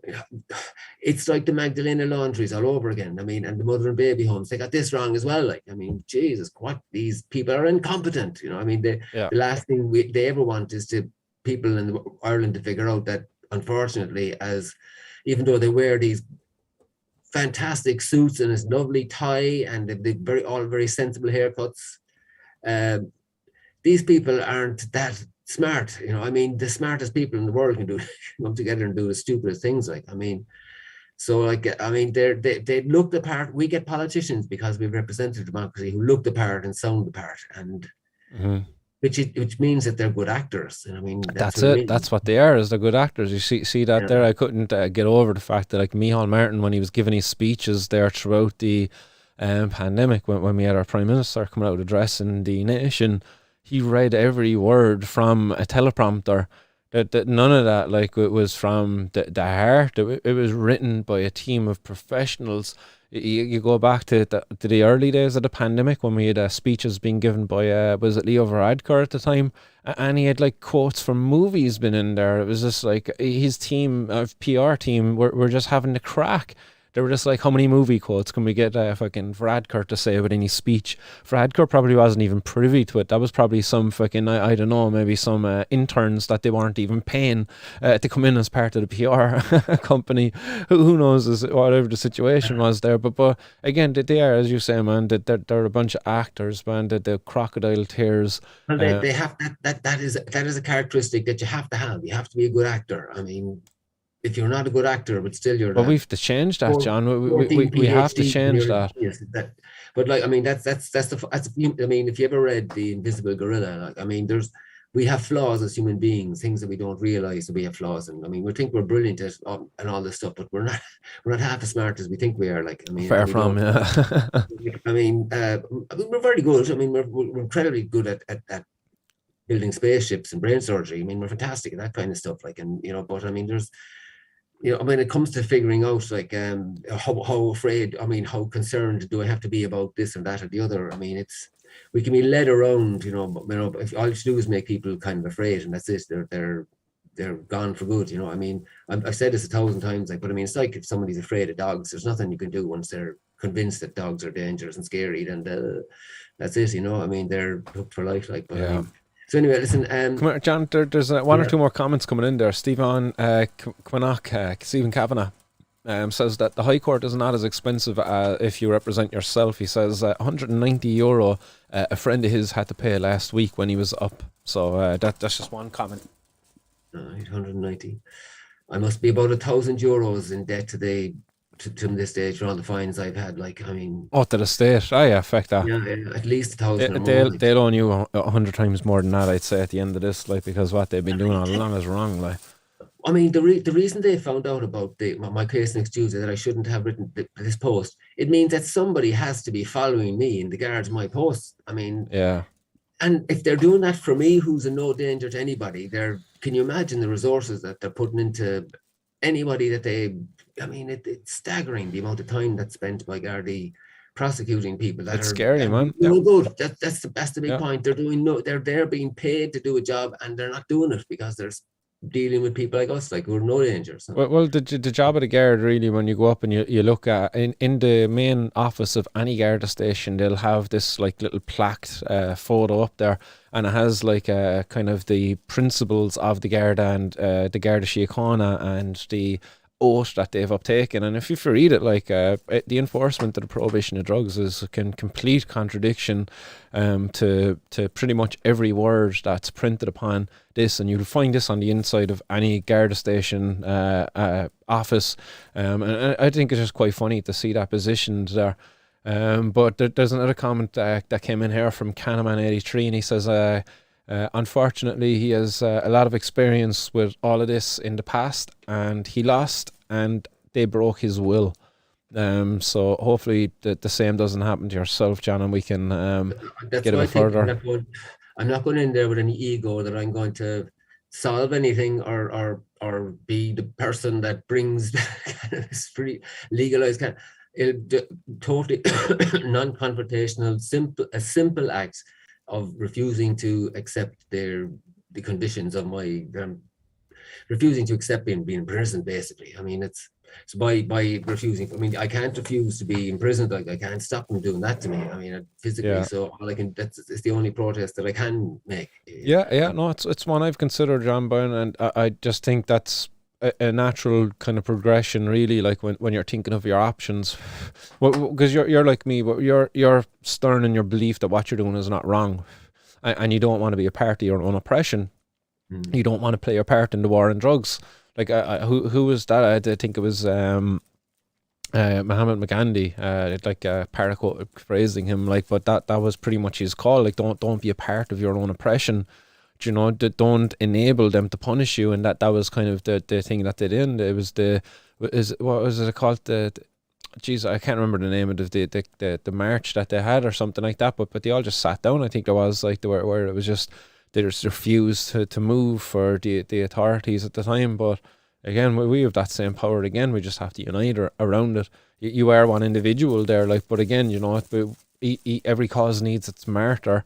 Not that you need to be martyrized, like, but if they do send you to prison, I think for myself anyway, it's definitely going to light a spark there. To, hey, look, we have to go up there and do something about John. And I do think that there will be a campaign outside of Limerick prison if you're held there. So. And it's one of these 50-50 things. I don't know what's going to happen next Tuesday. And even if I go to prison, I don't know what's going to happen. If I'm in or out after a week, I won't know.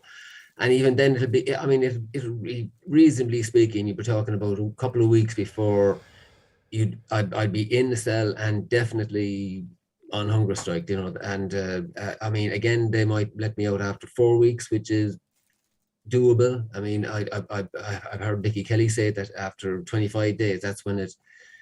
Well, paradoxically, it got easier because his body stopped looking for food and just started eating itself. You know? Yeah, that's what happens.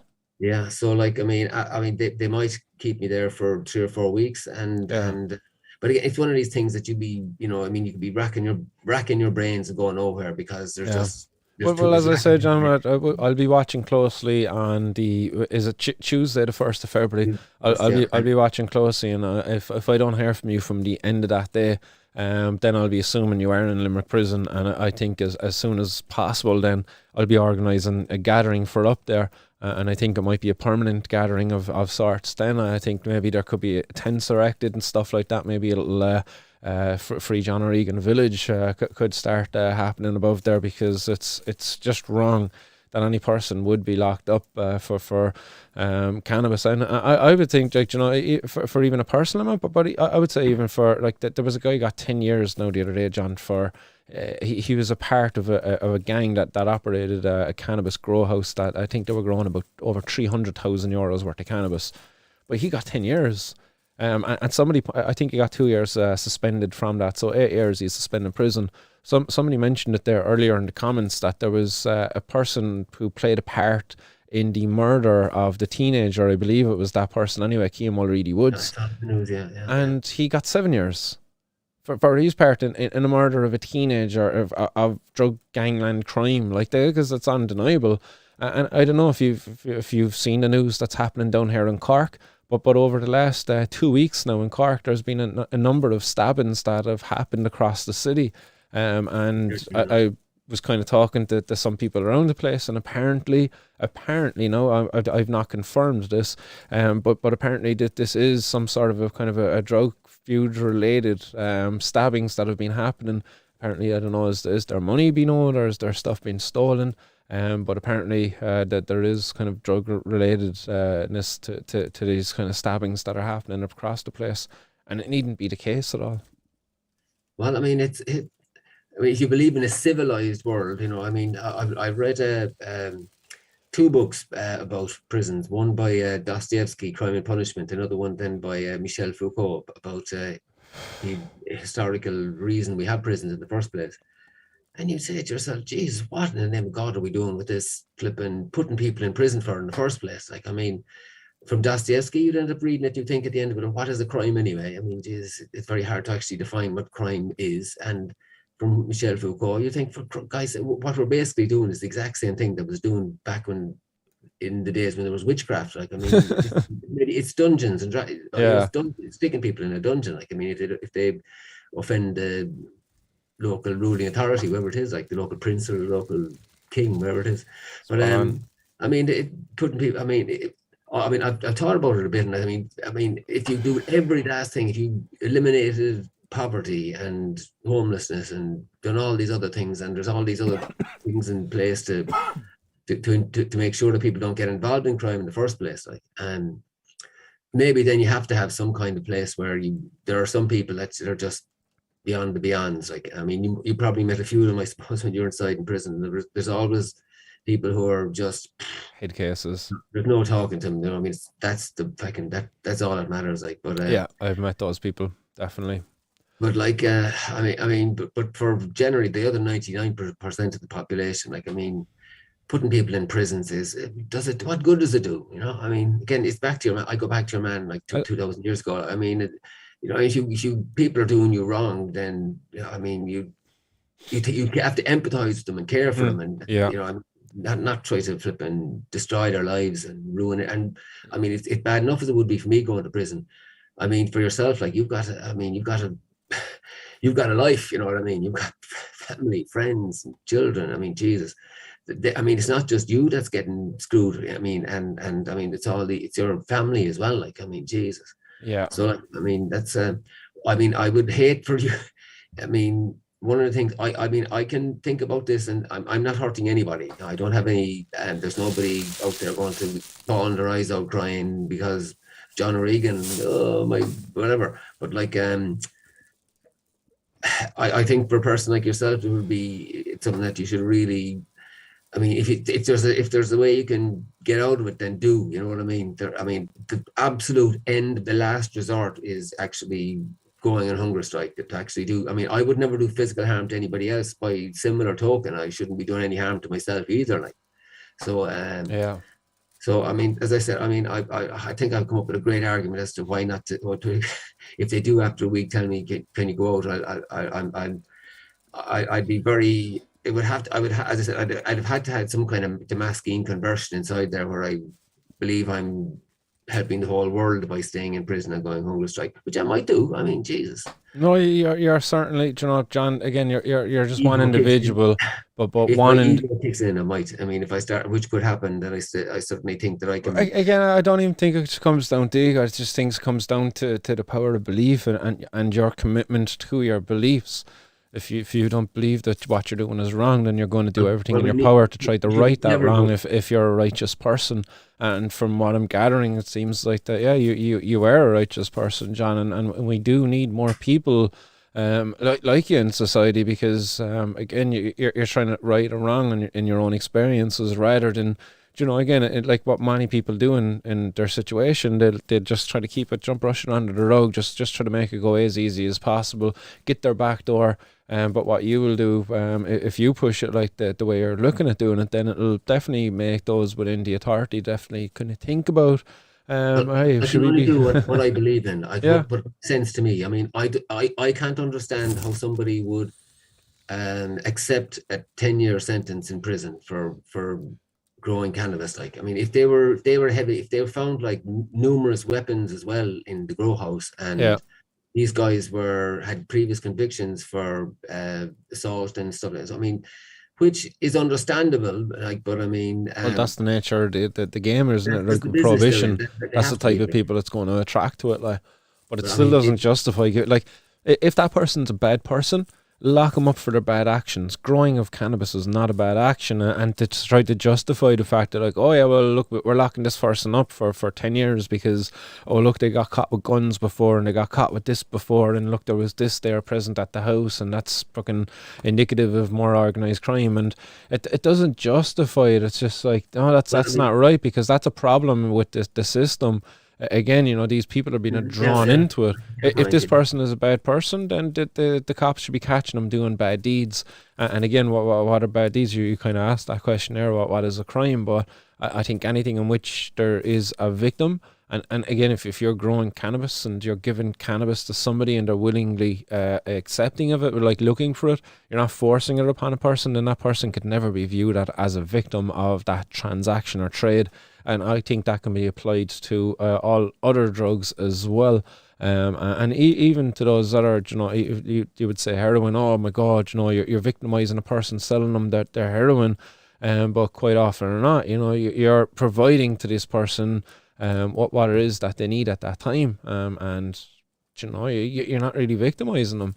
Well, I mean, there's no such thing as a drug pusher. Like, there's no person in the world that had to go around and to be asked, tell you, buy drugs from me or else. I mean, it's a nonsense. Like, I mean, Well, the same. I don't know. I think it was a Scatness. I think it was Scatness taught me before when he bought weed that his I think his dealer gave him like some free speed or something like that.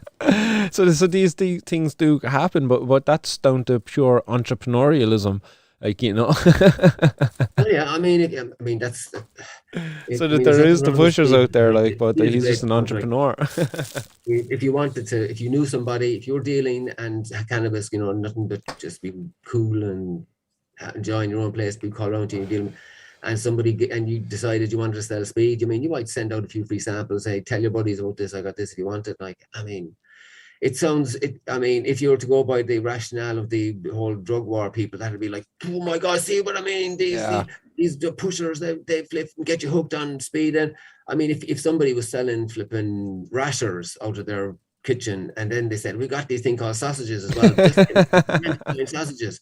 I mean, you'd say exactly what Hot you'd say. They're dog. just being entrepreneurial. They're finding another thing that people are interested in. Marketing, really fantastic, great idea. But if it's Yeah. drugs, oh my God, it's proof positive that, I mean, they grab onto anything as a and believe in that rather than to step back and go, hold on a second. How many million people are dead so far in the last 100 years? The drug prohibitions we've had. I mean, we're trying to save people from mental illness and we're killing millions of people. Hold on. There must be something wrong here somewhere. I mean, are we overreacting a little bit at all? Like, I mean, it's okay. There's harms. So I was only reading today about that water can be poisonous, like if you drink too much of it. Yeah, 8 liters in less than an hour, and you could drown. I mean, so like, So like I think that was something we joked about within herbal science, is that everything is actually poisonous. It's the dosage that's important, because again, water, it's essential for life, but as you said, it can be poisonous. It's the dosage, and as I said, 8 liters in an hour. That's a dosage, 8 liters per hour. And per a certain body weight as well, I think. Yeah, no, definitely there was a certain body weight, and that was a dosage at which water was lethal.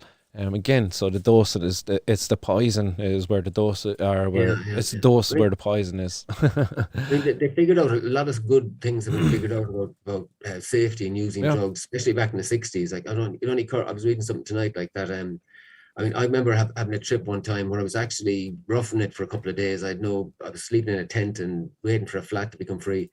And I dropped a couple of tabs of acid. And like, I mean, if I had a fabulous flat with a TV and stereo and piles of munchies and friends to call around to, I mean, I would have had with 2 tabs of acid, brilliant. Like, but I'm sitting there in this tent and the wind is blowing the tent all over the place. And I mean, they An figured experience out, in itself, though, John. set, It's a set and setting. I mean, your mindset and is just as important as setting. I mean, I Yeah. mean, this Timothy Leary, who's supposed to be, he was actually public enemy number one, or one of the 10 most wanted people in the United States, like up there with people, mass murderers, like, and all he was doing was trying to tell people that there was this amazing drugs out there that he discovered that can, well, he might have exaggerated the claims maybe a little bit, but I don't know. I mean, a lot of the time I find, like, these trips you go on, there can be a learning experience. They're not like totally just having a wild time and having a sex and all the rest of that. I mean, but it can be. John, you sounds like you have some wild experiences. Last time I was there, I met Krishna, and Krishna. Not only did I meet the devil, I became the devil. I'm not joking. It was. I can see the resemblance. All right now, John. I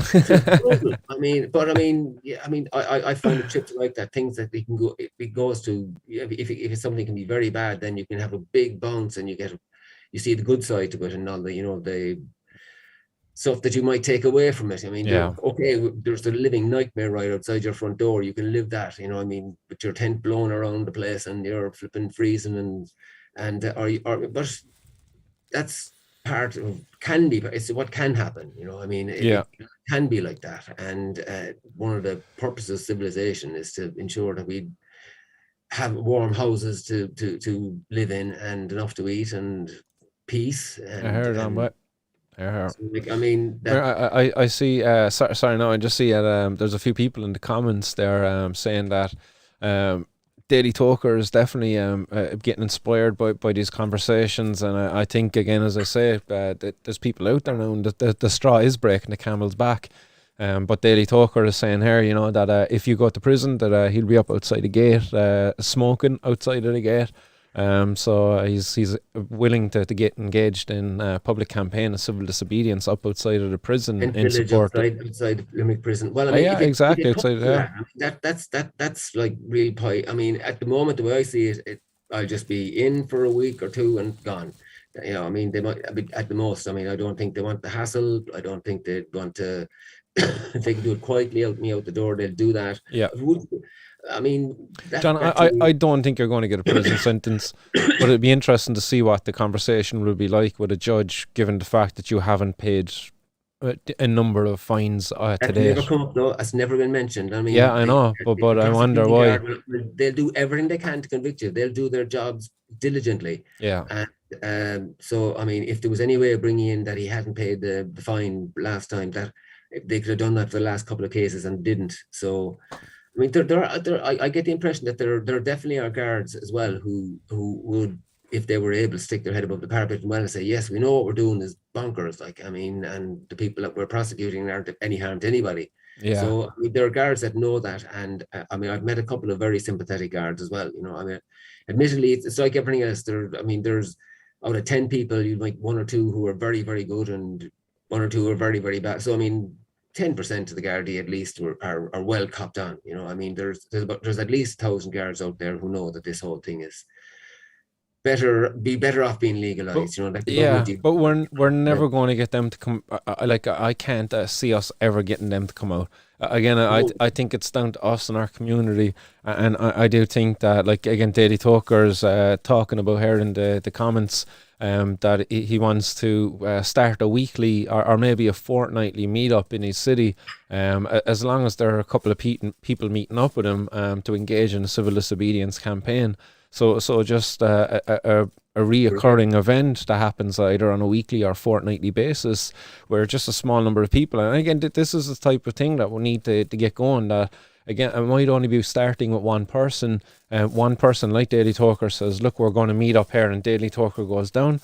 There's either people there or there's not. If there's not, then it's up to Daily Talker. He can just head off, or again, he can stay there on his own and maybe get out his phone, do a little live video. And anybody could do these kind of protests, and it's very effective. Like, and what you're doing off the back of that then is you're building a real community. Then Facebook and online is great and all of that, but when you're out in the street, like, and that's real people, you can see who's there, and you can make real connections. And I think those connections are going to be fucking much stronger. And again, as a movement, then we really benefit off of that going forward. But Daily Talk are saying here, if we smoke every week in the park together, surely we get away with that. And you certainly would. I think there's power in numbers. And again, if the cops ever do come over to you, just have to stand your ground. Don't do what happened in Cork back in 2000 and when was that, 2020. Everybody just ran away. that was not what to do. But we've learned from that occasion, stand your ground, and it will work out. That the cops won't be able to come over and be able to bully like they normally do if there's enough bodies there, and I think 5 or 6 is probably enough at times. If 5 or 6 of you are willing, bold enough to be going to court over whatever personal amount of cannabis you bring to the protest with you, then that's going to be a thorn in their sides. If you're not all not willing to pay the fine, all willing to engage in the protest through the prison service, keep appealing it, not go to prison. It'll be a good campaign. It would really do a great deal of good, I reckon. Anyway. Well, if you can get it on the media, I mean, it's bizarre. I mean, when you were saying to me there earlier that there was stabbings going on in Cork, I mean, I watched the teletext. I bring up the RT1 Fairview teletext. Do they still have that? Yeah, I didn't use that in years. But I mean, or watch the news maybe. Remember using that for the cinema listings. Like, I mean, I didn't know a thing about it. Like, I mean, about until you mentioned it, and I mean that's my concern, is that the legalized cannabis thing. It's not a regular feature. If it was something happening, it is on 420 News 3 times. Well, yeah, yourself, yeah. But I mean, for the rest of the for the non-smokers out there, like, I mean, to have something every week, something that there was some. What are the cannabis crowd up to now? Like, anything that's what I would think would be a great idea. Like, but I mean, it's. I only figured out there last week. It's great. I mean, great ideas have to be what I should be doing. You know what I mean? It's very easy to come up with ideas of what would be great if there was other people doing them, like, but that's for people like yourself to be putting out there, like. But I mean, but even with yourself, John, we came up with the Cannabis Activist Alliance, like, so there was some great things born out of some of the ideas you had in the past. I think that originally started as I can't take the credit for that. That was somebody else's idea. No, that came off the back of trying to be an attempt to set up the Cannabis Activist Party, the Cannabis Party. I was trying to do that. Yeah. And the group pivoted. Member started a poll and said, well, do the people here who are interested want to be part of an activist group or a political group? And the vast majority were interested in the activists, and Cannabis Activist Alliance was born. Like, yeah. And I think that was me. I'll put my hand up and say that I think that poll was me at the time. No, it wasn't. It was a guy called Evan Pereira, who subsequently went on to found better things to do. And really? I thought that was me who set up that. Well, no, it was Evan Pereira. He started the poll, and then he's now working away. I've no contact with him at all. Like, but I mean, there's people out there like that as well. Who, I mean, I was thinking of joining people for profit myself, like, because I mean, the Ireland Cannabis Party would be great, but it would need to be very successful for that to work. It only occurred to me that, I mean, if you set up an actual cannabis party and it only got no seats anywhere and only got 20 votes in another place, like, politicians would turn around and say, well, see how little support there actually is for reformed cannabis. This Ireland's Cannabis Party can't get any votes in this place. I mean, so it's something that I hadn't thought of at all until recently, that to do something, to organize a political party, you need to be fairly sure that you're going to have a success story, you know, otherwise it would just be ridiculed and used against you. Mm-hmm. So I recently got the idea to just maybe just come up, if there's people within that group who want to put forward an idea or proper policies, you know, that we have it's a 600 strong Facebook group who want to put together, these are the policies we would like to see enacted, and contact TDs and say, why won't you do this, or why will you? So I mean, we'll see. That's just something that I just thought of recently, and we'll see how that develops. I mean, as I said, it's very easy to think of I find it very easy to think of great ideas for other people to do. And then, so I'm not doing anything myself, like, really, you know, I'm just thinking, smoking away, thinking of great ideas, like, and not doing anything.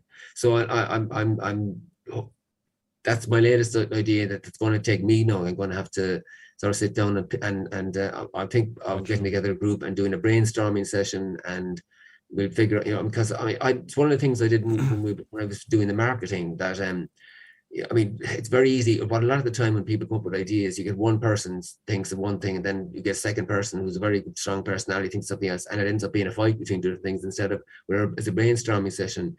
Everybody puts out everything. It doesn't matter. It's the stupidest, craziest idea in the world. You just put That's them what all down on this brainstorming's big about. whiteboard and you write down these things, and then you say, okay, right. Somebody steps back after 5 minutes, said, okay, after let's have a look at all these things, and we'll see. I mean, that's where I'm headed at the moment. That's what I'm thinking of doing. But as I said, for people who are thinking about doing tent city outside Limerick prison, be a week at least before there'll be any proper contact between Martin and myself, and by post saying that I'm in cell, whatever it is, and you can send post to me to this is my cell address, blah blah blah, and then so that there's proper communication, and it needs to be organized properly and done, so that it definitely gets in the media, that there's somebody comes down and films you and interviews you. And if you go to the prison, just make sure you have the phone numbers of people that you need to contact written down, so when you go into the prison, you can give it to the prison officer, and they'll put it on, because you're allowed. And again, this is my experience. I don't know if it's different than other prisons, but you're allowed 4 other numbers and your solicitor. So you're allowed 5 contacts. One of them is your solicitor. Your solicitor is the only phone call that's not recorded from the prison. If you ring any of your other 4 contacts, all of those calls are recorded and listened to by the prison officers. So like any call you make to anybody else, it's going to be listened to and recorded by the prison officers. So just take note of that. But you can just have a list of numbers that are written down before you go in, and that way, if you do, if you're locked up on a Tuesday, you could probably be ringing me on the Wednesday from the old Limerick prison yard. Okay. So I mean, even when you're on the remand before you actually go into the cell, you can still make phone calls during that 4 or 5 day a week period. If you're there's not a 4 or 5 day period of remand in a cell. It's you're held there for a couple of hours at most, and it's at that point they might let you out as well. But if they're deciding to let you in, they'll then take you out, ask you to shower, give you prison clothes, let you see a nurse. And then they'll admit you into general population, or if you need to be isolated further, if you've got mental health problems or anything like that, they might keep you under medical observation for 24 hours. Yeah. Well, I mean, I don't know, the procedure might be different in Limerick prison to Cork prison. I don't know.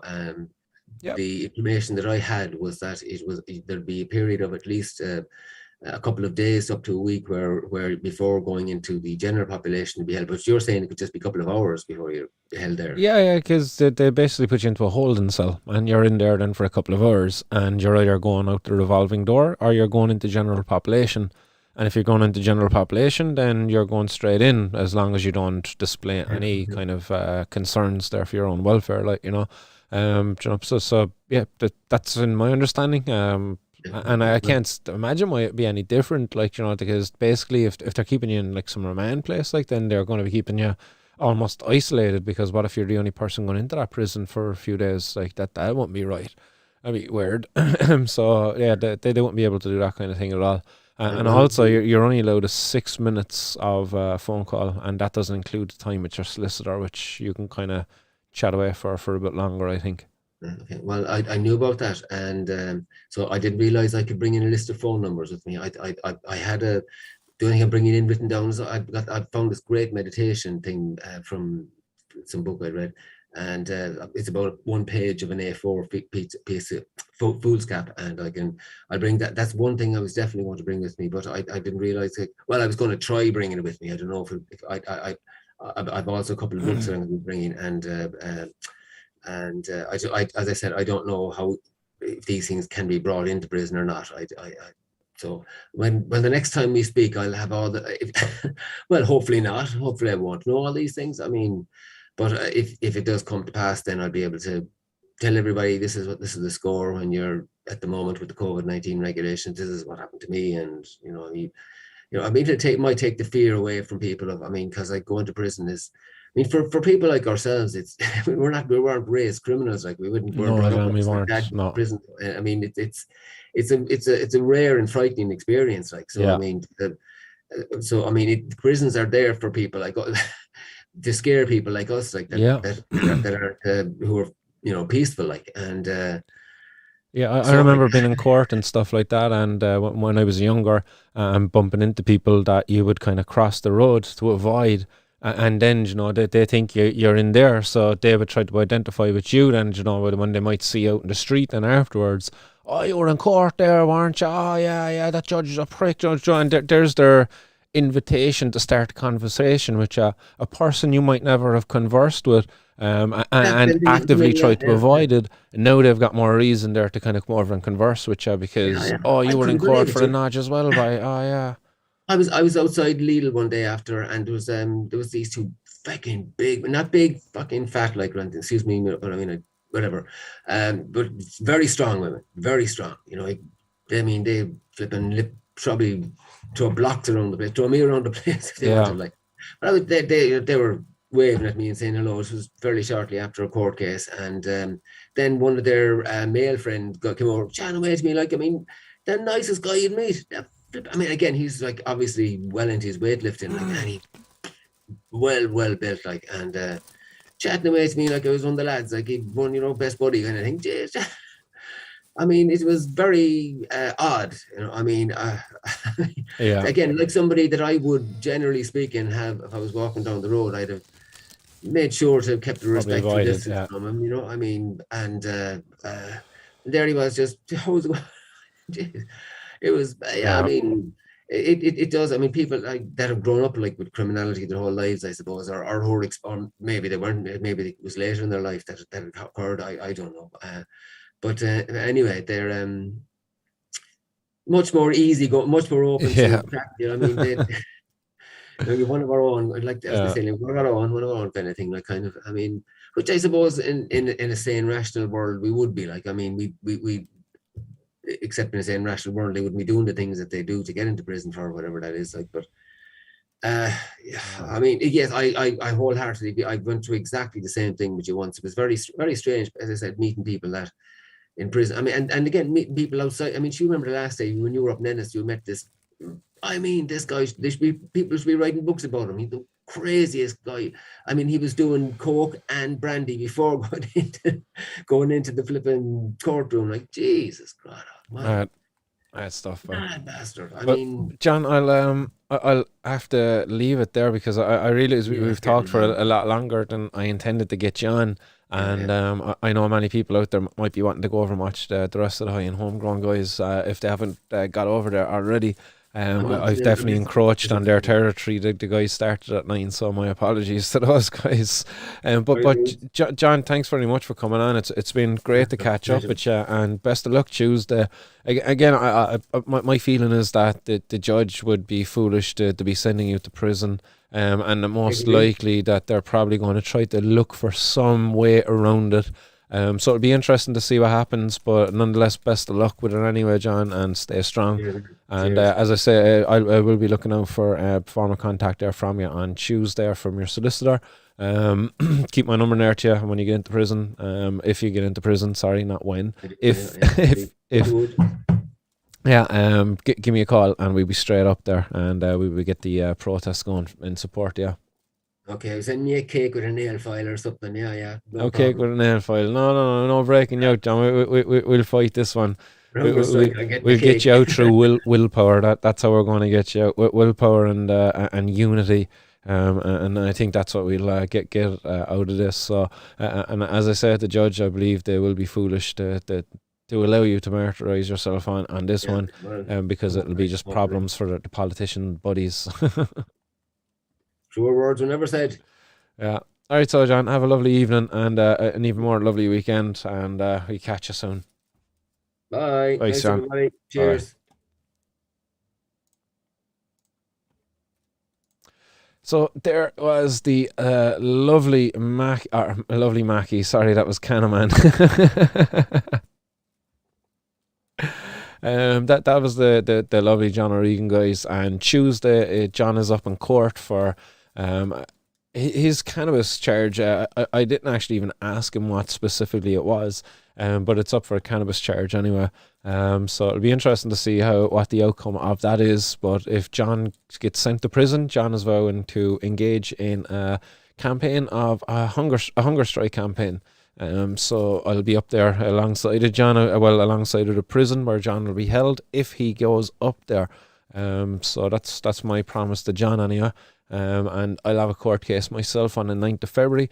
So it'll be interesting to see how that goes if I'm up there holding fort above John's thing. Yeah, I suppose I will have to make the trip over there to my own court case. But yeah. So right, guys, nice one for everybody's attention for the evening. See lots of comments coming in. 100k, what's happening? Nice one. Have a lovely evening, 100k. Catch you later. Canaman says, Mackie, coming for you, Marty. Unreal as always. Nice one, Canaman. Thanks for tuning in. Catch you over on the High and Homegrown chat box there in a bit, I'd say. Irish Guy Vlogs. Yes, I agree with your comments there, Irish Guy Vlogs. Saying even though legalisation is the ultimate goal, setting up a self-labelled cannabis party opens up itself to ridicule. Politicians will jump on it and trash it for what it is. It needs to be just as legit as other parties, but with cannabis legalisation for medical and personal use being an underlying party goal. Yeah, I think kind of that as well, just shooting yourself in the foot, setting up a single issue party.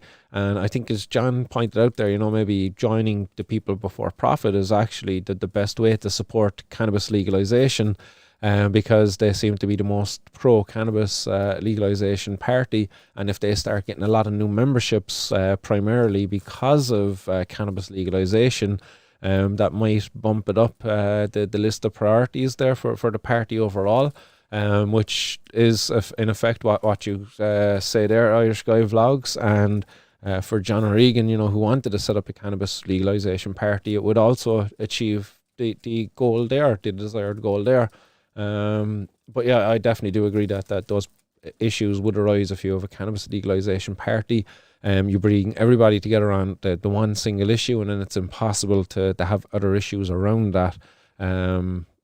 Without grape, it's just complicated. I just don't think it's suitable. But again, don't want to shoot down the idea altogether. And yeah, not about it all, John. It was an absolute pleasure to have you on. But it's always a pleasure to get you on and have a conversation there. I wish the circumstances were different. But again, nonetheless, this is what the platform is there for. They highlight these cases, to garner the support that is deserved for individuals such as yourself. You don't need to be facing this alone. And I think the more unity we create within our community, then the better it is for the campaign going forward. And the stronger and the more willpower we'll each have, So let's see where this goes. Have a lovely evening anyway, guys, and remember there at 10:30 I'll be joining the guys at Pro Cannabis Media for a discussion about cannabis. Stay blessed, guys. Have a lovely weekend. We'll catch you back here on Monday. And yes, stay blessed. Keep it lit. Peace. Bye-bye.